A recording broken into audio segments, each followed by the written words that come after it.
Hola, querido público, pues estamos aquí en una sesión más y tenemos a una invitada muy especial para nosotros porque también forma parte del equipo de Guided y además es de las iniciadoras. Y ella ha puesto no un granito, sino ha puesto creo que un costal completo de granos de arena al proyecto de Guided y estamos muy orgullosos de poderla presentar y además de que ella misma nos comparta todo lo que ha hecho en esto de este proyecto también de Guided y aquí justo en Teraverso, el universo de las terapias. Bienvenida Leslie, en serio, a mí en lo personal junto con Yolanda nos da mucho gusto tenerte aquí. Es una de nuestras personas favoritas. Ay, gracias. Leslie Estrella Rivero es licenciada en Educación Especial en el área de Lenguaje y Comunicación, egresada de la Escuela Normal de Especialización. Además, tiene una maestría en Aprendizaje, Cognición y Desarrollo Educativo de la Universidad de La Rioja en México, UNIR. Tiene un diplomado en Valoración Infantil, Problemas de Aprendizaje y Problemas de Lenguaje por la UDLA. Cuenta con una experiencia muy vasta en la parte clínica en terapia de lenguaje y aprendizaje de niños, niñas y en adolescentes. Es directora de una unidad de educación especial y educación inclusiva, UDI, y además es maestra y colaboradora de los diplomados de la Universidad de las Américas en la Ciudad de México y en la Universidad Intercontinental, y además es parte del equipo de Guided. Bienvenida, Leslie. Muchas gracias, Juan. Gracias, Yola. Bueno, pues efectivamente Leslie es una de las terapeutas más destacadas, ¿no? De Guided, ¿no? Los niños la adoran, ¿no? Es alguien con una gran vocación. Y Leslie, quisiéramos empezar diciéndole a las personas que nos están escuchando y viendo qué es el lenguaje, porque hoy vamos a hablar justamente de la terapia del lenguaje, pero empezaremos por platicarles qué es el lenguaje. Gracias, Yola. Pues el lenguaje es la capacidad superior que cuenta o que contamos las personas, los seres humanos, para comunicarnos de manera verbal y no verbal, es decir, nuestras caras, nuestros gestos, la modulación de la voz también comunica. Es todo esto para comunicarnos con el otro. A veces pensamos que únicamente el lenguaje tiene que ver con la capacidad de hablar y no es así, sino también es la capacidad de comprender un mensaje y responder de manera asertiva con las mejores herramientas que tengamos. Entonces, algo muy importante es tener en cuenta que lenguaje no es igual a solo hablar. Hablar es una de tantas cosas que componen el lenguaje y también la parte comprensiva juega un papel muy importante dentro del lenguaje. No, entonces, nos estás hablando que hay lenguaje receptivo y expresivo. Así es, el receptivo tiene que ver con esta capacidad de recibir información, de comprender la información, de procesar toda esa información verbal y no verbal, como lo que comentaba hace un ratito. Y el expresivo tiene que ver con la capacidad de expresarnos de manera oral o también de otras formas, como la lengua de señas, por ejemplo. Ok, y fíjate que tocaste un punto muy importante.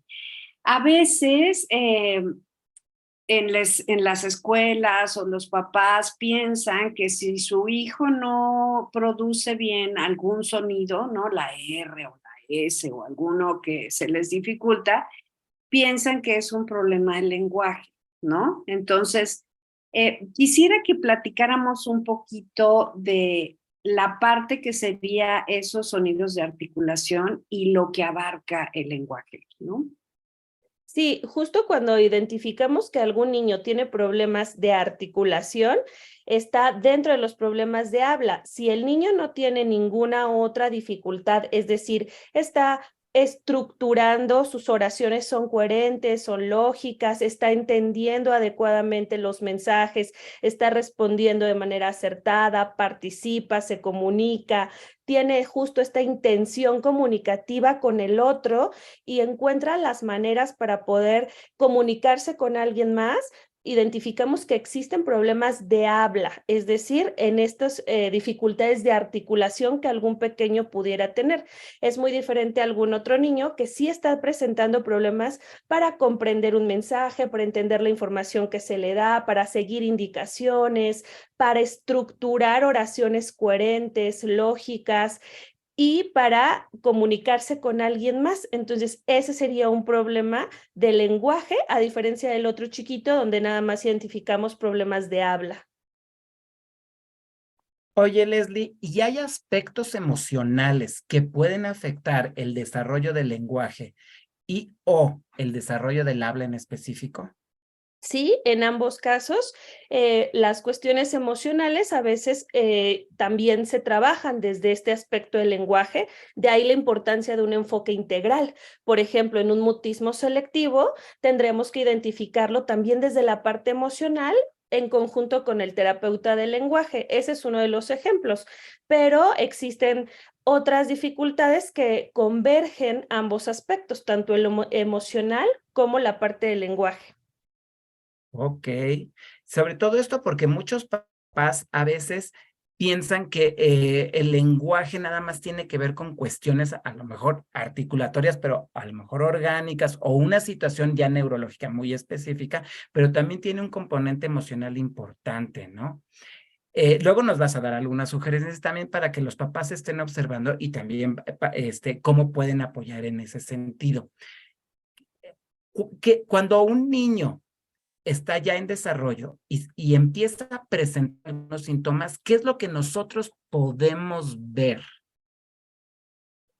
Síntomas referentes a una Ah, dificultad del lenguaje pudiera ser justo que no se está comunicando, no tiene intención de comunicarse con el otro, ¿no? Se comunica a través de medios bastante incipientes, como arrebatar o quitar objetos, señalar. Cuando señalan están teniendo justo esta intención comunicativa, pero si están señalando, no sé, a los 4 años, pues ya hay un desfase significativo si se están comunicando a partir de puras señas, ¿no? Pero identificar que el niño tenga la necesidad de comunicar, de darse a entender con el otro, es algo elemental. Desde muy pequeños empiezan a hacer contacto visual con el adulto y eso es uno de los primeros signos en los que podemos identificar esta capacidad de comunicación con el otro. Después de establecer el contacto visual con el adulto, establecen contacto con los objetos. Es decir, si el papá les habla del muñeco, el niño es capaz de voltear a ver al muñeco y seguir la conversación con el papá a través de la vista, ¿no? Y aparte, también empiezan a balbucear. Desde muy pequeños ya empiezan a emitir estos balbuceos, estos sonidos e incluso empiezan a tomar turnos con el papá o con el adulto, ¿no? Entonces le empiezan a hablar y él empieza a contestar haciendo estos sonidos y entonces justo ahí se ve una clara intención comunicativa. Es- Muchos papás, o en particular me tocó algún papá que decía que un bebé no entiende, pero claro que entiende, entiende todas estas formas de comunicarse y es a través del llanto, de la sonrisa, del balbuceo, como en estas primeras edades ellos se están comunicando con el adulto y desde ahí podemos identificar aspectos importantes. Y fíjate que justamente, pues para las personas que nos escuchan, estos son focos rojos, ¿no? O sea, el que no haya contacto visual, el que no haya atención conjunta, ¿no? Que tiene que ver hacia la persona que le está hablando o hacia los objetos, como lo mencionaste, el que no haya una intención comunicativa, que no haya balbuceo. Y algo que es muy importante es que muchas veces se piensa que hasta que los niños hablan, ¿no? Parece como si no pasara nada, ¿no? Y que el lenguaje inicia cuando dicen a lo mejor las primeras palabras y resulta que no, que desde el nacimiento, ¿no? Están en contacto con otras personas y están haciendo estos aspectos que tú mencionaste y además están entendiendo cómo funciona el mundo, ¿no? Cómo se nombran las cosas, cómo empieza a funcionar la comunicación. O sea, en realidad, aunque los niños estén hablando, aunque más bien no estén hablando todavía, tú estás viendo manifestaciones del lenguaje y la comunicación, ¿no? Justo, y de ahí la importancia con lo que comentábamos diciendo. Lenguaje no es igual a solo habla, es parte elemental del habla, pero hay muchos indicadores previos y justo en edades muy pequeñas, la importancia de esta pregunta que mencionaba Vygotsky, ¿no? Pensamiento y lenguaje, ¿qué se da primero? En este momento el lenguaje ahí hay mayor referencia en cuanto a lo cognitivo. Cuando le hablamos al niño y el niño está entendiendo lo que le estamos diciendo antes que expresarlo, ¿no? Es decir, él aprende a qué es una pelota, qué es una manzana, antes de nombrarlo. Posteriormente ya se da por este desarrollo hasta orgánico, se da la producción de las palabras, pero previo a esa producción es toda esta parte cognitiva que nos permite identificar cómo va su desarrollo, tanto en lo cognitivo como en el lenguaje, porque justo son vehículos importantes en el desarrollo. ¿Sí? Y ustedes acaban de tocar o sea, un punto importantísimo, porque a veces no, los papás o las personas que están cerca de los niños piensan que van a hablar en algún momento, pero no, como ustedes dicen, esto viene desde más atrás, por eso es muy importante hacer hincapié en la estimulación del lenguaje desde la parte prenatal, justo en el momento ya del nacimiento y los primeros meses, el primer año es esencial, pero yo diría que los primeros 3 meses es básico la estimulación, ¿no? Y va ligado a la audición. Entonces, es en conjunto, gracias a la audición, puede empezar a ver habla, pero es independiente al desarrollo del lenguaje que empieza a comprender el niño y el mundo que le está rodeando, los sonidos, las voces, los estímulos. Eso es Perdón, importante. Juan. Bueno, Perdón, Juan, y sí me gustaría aclarar que cuando hablas de estimulación no te refieres a que propiamente el papá tenga que estar titulado en lenguaje o tenga que ser un licenciado con especialidades en el área, ¿no? La parte de estimulación es la estimulación natural que le podemos dar a un niño, hablarle, cantarle, explicarle cosas de manera muy concreta, muy sencilla, modelarle. Todas estas acciones que podemos tener de manera natural y cotidiana son estimulación o resultan parte de esta estimulación para el desarrollo y no nada más en términos de lenguaje, sino en todo el desarrollo del niño. sí, eso es importantísimo. Y además dentro de la gente que nos está escuchando, Leslie, hay gente que quiere estudiar para terapeuta del lenguaje. Y este tema es interesantísimo. Digo, nos consta a nosotros tres, ¿qué hace una terapeuta del lenguaje? Para la gente que quiere estudiar terapeuta del lenguaje es la mejor carrera que existe. Y ¿qué pueden hacer? ¿Me preguntaste, Juan? Sí, ¿qué hacen? Porque ¿Qué tampoco se sabe. hacemos? Ajá, ¿Qué hacemos? Parte de la terapia del lenguaje, uno, es la evaluación. O sea, tenemos que hacer una evaluación para poder crear una intervención. Si no, no contamos con los elementos necesarios para poder crear nuestra intervención, ¿no? Entonces, primero tenemos que hacer evaluaciones. La evaluación es a partir de un conjunto de pruebas que se aplican al niño o a la persona para conocer e identificar el perfil lingüístico que tiene, es decir, estas características lingüísticas con las que cuenta. Como ya identificamos que no solamente el lenguaje es habla, sino se compone de otros elementos como la sintaxis, que se refiere a la estructuración, entre otras cosas, ¿no? Pero la estructuración pues de la propia lengua, la semántica, que es el significado de las palabras, no nada más que conozca vocabulario, sino que sepa su significado y lo emplea adecuadamente. Y un elemento que en lo personal me resulta bastante importante y atractivo, la pragmática, el uso del lenguaje. ¿Cómo está usando ese conocimiento lingüístico que posee para interactuar con el otro, lingüístico y no lingüístico, para interactuar con el otro y la parte articulatoria, ¿no? Entonces, conociendo estos elementos, se hace una evaluación, se determina el perfil del niño. Una vez concluida esta evaluación, se sistematiza en un plan de intervención. En este plan de intervención vas a identificar objetivos, metas, acciones, a partir de las cuales vas a trabajar por un periodo. Lo más recomendable es que sea un periodo máximo de 6 meses y tú dentro de esos 6 meses hagas evaluaciones continuas para identificar si estás trabajando en favor de ese objetivo y de esa meta. Una vez que ya empieza la intervención, es crear toda una serie de acciones, de actividades, de estrategias para favorecer la competencia lingüística del niño que ya identificamos en nuestra evaluación diagnóstica, ¿no? Posteriormente se hace otra evaluación para ver hemos avanzado, y una de las muchas cosas que hace la terapeuta del lenguaje es jugar con ellos con objetivos muy claros y muy definidos para poder alcanzar las metas, hacer evaluaciones constantes, tener reuniones con los padres de familia para informarlos sobre el proceso que lleva el niño, y también con la escuela porque, bueno, es el contexto inmediato del niño y requieren información para ello. Esas son algunas de las cosas que hace el terapeuta del lenguaje, entre otras. Y fíjate que aquí es un punto bien importante para informarles a los papás, ¿no? O sea, hay, sobre todo cuando a lo mejor ya tenemos muchos años dando terapia, ¿no? A veces, pues sí, de oído o de lo que nosotros vemos, pues podemos identificar a grandes rasgos cuál es la problemática.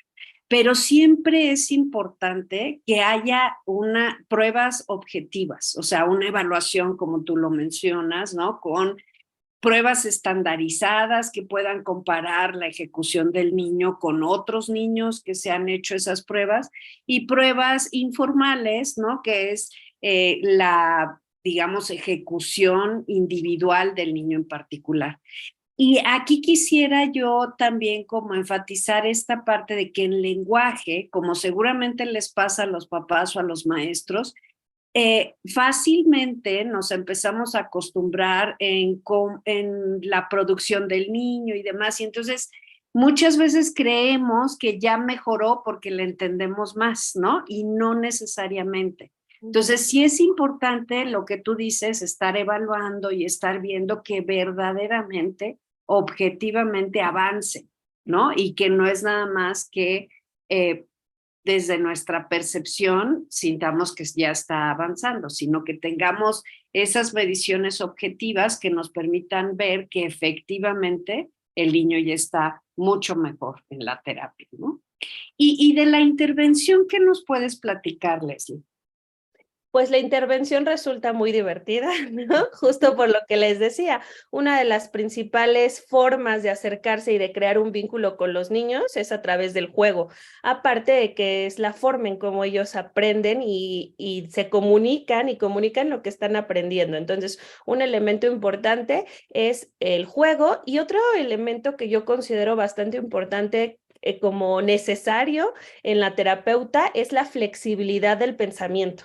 A veces llegamos con nuestra planeación, con nuestra idea de la actividad, del juego que creemos que van a amar, porque ya nos funcionó con algún otro niño, pero ¿cuál es nuestra sorpresa? Que no les gustó, que no les interesa, que quieren otro tipo de actividades, y entonces en ese momento tenemos que tener la habilidad y la capacidad de seguir su interés, de seguir sus gustos, pero no despegarnos de nuestras metas y de nuestros objetivos. Y entonces es cuando entras en aprietos porque tienes cuestión de segundos para poder resolverlo y atender a esa necesidad y a ese interés, recordando siempre que sin emoción no hay aprendizaje. Esa es una de las bases que tenemos en terapia, y justo tenemos que hacerlo de interés y de gusto del niño para que pueda pues apropiarse de eso. Creo que ese es uno de los mayores retos que tenemos dentro de la intervención. Sí, el juego, la parte lúdica nos va a llevar al interés del niño, y aparte tú lo mencionaste desde el inicio, esta parte integral de las terapias, ¿no? Porque de una manera, cuando tú estás informando a los papás, cuando estás informando a la escuela, cuando estás trabajando esta parte del interés del niño, cuando tienes 2 segundos para cambiar toda la terapia, pero siguiendo las metas que tú tenías, el niño a lo mejor no, tú inventas ahí el juego del tesoro, pero que el niño quiere jugar a la tiendita, pues entonces tienes que meter la parte que te toca trabajar de habla o de lenguaje, lo que te tocaba trabajar ese día, pero la tienes que meter. Pero ¿esto qué va a pasar? Que le vas a dar una nueva situación para que en la vida práctica el niño pueda seguir comunicándose de una manera natural, porque eso es lo que tiene que pasar, los ambientes naturales de comunicación. en donde sea, en la escuela, en la tienda, en la calle, jugando con los niños. Y lo que decía Yolanda, y es muy importante porque a veces también como papás, y a veces también, o sea, no siendo papás, pero que estamos acostumbrados y ya entendemos al niño, pero el que estemos acostumbrados y entendamos al niño no significa que todos los demás puedan comunicarse. El niño tiene que desarrollar esa habilidad autónoma en el lenguaje para comunicarse con todos y no solamente con papás o con la maestra, sino que todas las personas que estén en todos los ambientes, incluyendo compañeros, puedan entenderles. Sí, justo ese es el fin de la terapia o de la intervención, que generalicen lo que aprenden o lo que logran en terapia, lo generalicen en los contextos en donde ellos se desarrollan y se desempeñan para ser funcionales y sobre todo para que sean niños felices, ¿no? Creo que ese es el punto más importante, niños felices, seguros y capaces con estas habilidades que van desarrollando, no solo en terapia, ¿no? No nada más lo hagan con el terapeuta. Sí, y aquí entra un concepto que nosotros manejamos mucho, que es la competencia comunicativa, ¿no? Que entonces no es que el niño nada más produzca los sonidos, no es que tenga mucho vocabulario, no es que diga las estructuras de manera adecuada, sino que diga todo de manera integral y que en cualquier situación comunicativa en la que se encuentra pueda ser eficiente, ¿no? O sea, que tenga las habilidades para pedir algo en la tienda, para conversar con otra persona, para dar una clase, o sea, tiene que tener las habilidades para que en el evento en el que se encuentre pueda desenvolverse, ¿no? Y entonces justo es lo que tú dices, o sea, la meta es que los niños sean competentes comunicativamente, ¿no? Yo estoy recibiendo cátedra porque estas dos mujeres profesionales en lenguaje y en aprendizaje están dando pautas muy importantes en esto. Entonces, ojalá que el público que está escuchando esto, en serio, se interese mucho por el lenguaje y en todo esto que estamos hablando, porque de aquí a lo mejor podemos aclarar dudas. Y acuérdense que aquí están nuestras datos, nuestras redes, y contáctenos, porque los podemos orientar. A veces nos llegan niños con problemas de conducta y no es conducta. Sí, como lo dijo Leslie, es frustración, pero no es, o sea, no es lo principal. Lo que pasa es que el niño no se puede comunicar. Y entonces lo que se tiene que trabajar después, como lo dijo Leslie, de una adecuada evaluación que haya salido a la cuestión del lenguaje, es lenguaje.